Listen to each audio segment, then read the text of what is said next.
네.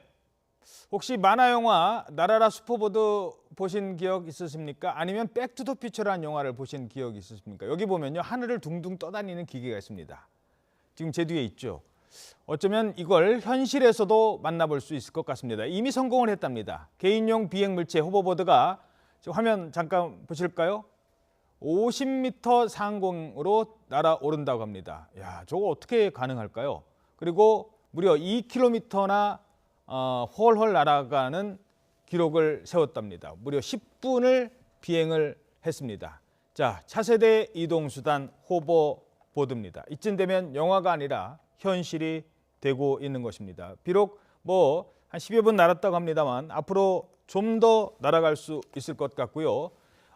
각종 장애물을 피해서 이동하기 쉬운 점이 아주 장점이라고 합니다. 무엇보다도 자기가 원하는 곳에 아무런 장애 없이 뭐 길이 막히건 또는 다른 기상 상태가 아주 좋지 않은 이상 어디든지 날아갈 수 있다는 겁니다. 이거를 누가 눈여겨보고 있을까요? 바로 국방 관계자들이 눈여겨보고 있고 군수업체들이 눈독을 들이고 있다고 합니다. 이게 무기가 되면 어떤 일이 벌어질까요? 전문가 연결해서 지금부터 잠시 들어보도록 하겠습니다. 양욱 한국국방안보포럼 연구위원 전화로 연결돼 있습니다. 안녕하십니까? 예, 안녕하십니까? 자, 이 하늘을 나는 호버보드 군수업체가 눈독을 들이고 있다는데 이게 실제로 군사용으로 사용이 가능할까요?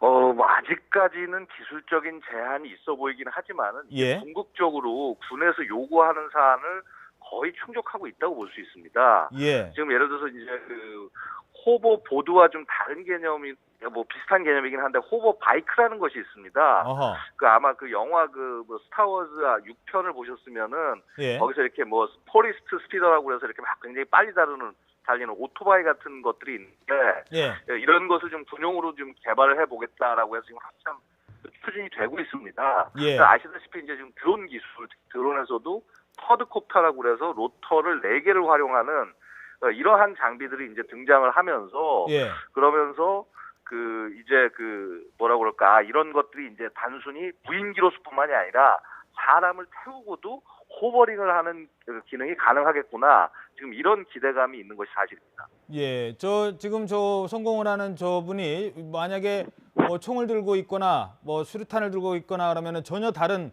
용도로 사용될 것 같은데 만약에 군사용으로 사용된다면 어떤 목적으로 사용이 될까요?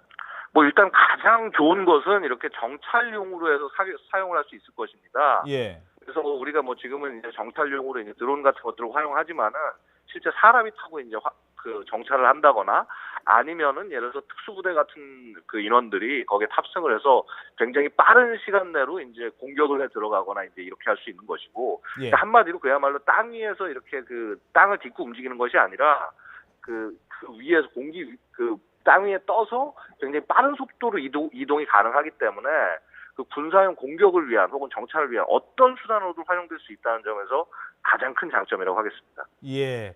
짧게 하나만 더 질문드리죠. 미래 군의 모습이 저렇게 바뀌어가는 것 같습니다. 아마 최첨단 무기들이 계속 나올 것 같죠? 예. 앞으로도 계속 개발될 것 같은데, 근데 문제는 그겁니다. 뭐냐면은 사실 이제 우리가 이것도 일종의 비행 아니겠습니까? 예. 하늘 위를 떠다니는 것이기 때문에. 근데 그 비행 중에서 가장 어려운 것이 호버링. 그러니까 이렇게 떠서 정지해 있는 듯한 기능을 구현하는 것입니다. 예. 이게 결국은 자세 제어라는 면에서 가장 어렵고요. 우리 예를 들어서 비행기도 일반 고정익기, 항공기라고 하는 것보다 헬리콥터가 상당히 좀 불안정하고 위험하지 않습니까? 예. 그래서 그러한 부분에서 기술적인 제약은 어느 부분보다 높다. 그래서 이거를 극복하는 것이 엄청난 과제다라고 말씀드릴 수 있겠습니다. 예. 신기해 보이지만 아직은 좀 더 필요한 부분이 많이 있다. 이런 말씀이신 것 같습니다. 양욱 한국국방안보포럼 연구위원이었습니다. 오늘 말씀 고맙습니다. 감사합니다.